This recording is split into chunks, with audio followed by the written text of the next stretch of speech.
What's going on, everybody? Welcome back to Homestead Dan for yet another video. Today I'm making a video about, once again, the mesquite tree. And really I'm making this video as a correction video because I had put out information that may have the possibility of misleading people. As you can see, to my left, your right, I have a mesquite tree behind me. This is actually the same mesquite tree that I actually took my last video, or some of my last videos behind, and talking about mesquite. And so again, this is a correction video because I came on here and I was talking about mesquite tree and how people are actively trying to eradicate mesquite, which is true. But the reason for why they're eradicating it, I said something along the lines of they take up a lot of water, which is true. They go down 200 feet to actually get water. And they also kind of mess up the land here because they drink up so much water. I believe they drink up about 20 gallons of water a day. At least I think that that's what they can do. Don't take my word for it, look it up. But I also said that they take up all the nutrients from the ground, which is not necessarily true.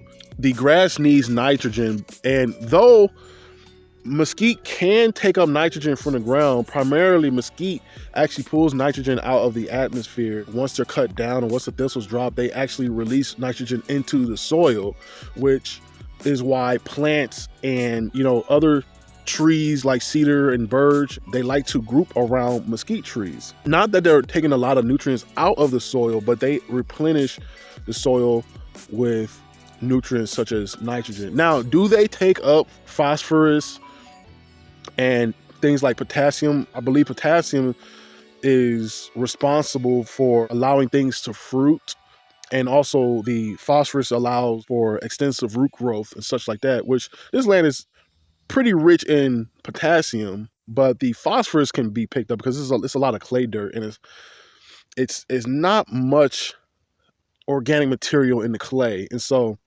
the little phosphorus that we do have, the mesquite can take it up. The fact that, I believe I don't know if I said it, but I believe that I was saying that they take up all the nutrients, and that's not necessarily the case.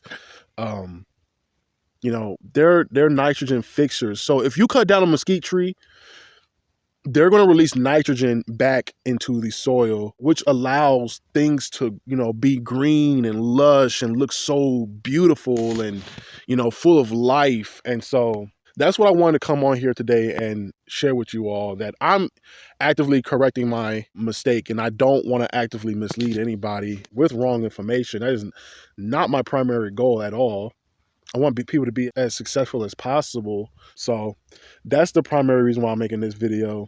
So once again, this is just a correction video. I hope you all can accept that. Thank you for watching. Peace and God bless to everybody. I'll see you all the next time.